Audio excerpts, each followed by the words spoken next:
And the question is, who are those calling for this protest? Who are those taking responsibilities assuming something happens? Should we continue to live under the harsh economic conditions without doing anything? What the Constitution guarantees is rights to freedom of peaceful protests and not rights to violent protests. By next week that the protest is going to hold, that every youth must wear black or every youth must wear white. And then you now see youths that are going about their normal businesses wearing white in churches, in the marketplaces, everywhere. That is still protest, and they send down the same message home. The atmosphere in Nigeria now is tensed with the planned protests that has long been flying and been going viral in the social media space concerning the economic condition, the economic hardship that Nigeria is facing at the moment. I decided to do this video because of the many dimensions to the protest that is forthcoming. Some people have asked that the protest must hold, while others believe that protest is the expression of citizens' constitutional right. Well, as a lawyer, I must admit the fact that Section 40 of the 1999 Constitution guarantees the right to freedom of association, right to peaceful assembly, and the right to protest.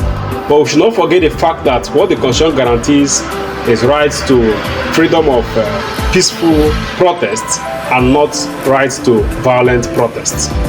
Now, we are still remembering the gains and the pains of the EndSARS saga, where youth became the sacrificial lamb. That experience is still very green in our memory. And what actually touches me most is that there is a growing concern of security threats that may be associated with the planned protests. The DSS has recently released statements warning that the protest might be hijacked and may constitute a national threat, and asking people behind the protest to desist. Again, we have seen viral videos of a lot of people disclaiming that they are not associated with the protest, they have nothing to do with the protest, and they are not the ones calling for the protest. And the question is, who are those calling for this protest? Who are those taking responsibilities assuming something happens? Granted that there is high cost of living and the economy is harsh and is biting everybody, I would not hesitate to advise the youth to tread with caution when it comes to this planned protest, because I know that if the planned protest goes ahead, some people might lose their life in the process. Some people are going to be made sacrificial lamb. I kept asking myself, is it that the planned protest is not good? Should we continue to live under the harsh economic conditions without doing anything? The answer is simple. There are many kinds of protests that could be adopted that will minimize the collateral damage that may follow the kind of protest that is being planned. In our climb, we always believe that a protest must be this kind of protest where people will come to the street, assemble together and sing and walk in the street and all that. So in this video, I'm going to be taking us down memory lane of different things that can be done, different protests that could be done to still send the same message to minimize loss of lives. Because at the end of the day, life is for the living, and those who may die as a result of this protest, their life will not going to come back. So what are those ways, that people can protest? There are many ways people can protest. Number one, people can protest by staying in or staying out.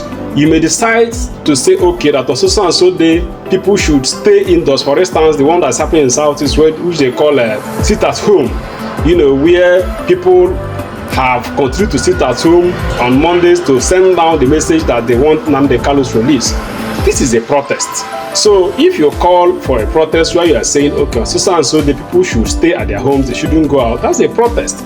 And that will minimize the damage of confrontation with security agencies. Again, you can actually decide to say, okay, that on so and so day, everybody must wear XYZ color, to protest economic hardship. How would you look at it now that maybe we now say that by next week that the protest is going to hold, that every youth must wear black or every youth must wear white, and then you now see youths that are going about their normal businesses wearing white in churches, in the marketplaces, everywhere. that is still protest, and they send down the same message home without really compromising the security situation in the country. There could be protests that could also be done by way of asking people to down tools. People go to work, but they will not work. They will all sit down and they will not work because they are protesting. There's a kind of protest that will require people to just be quiet. That, you know, on that day, everybody should just be silent. There should be silence everywhere. We don't want noise anywhere. People should maintain silence. In short, there are many ways that this protest could be done other than coming out of the street to confront security agencies and their stray bullets.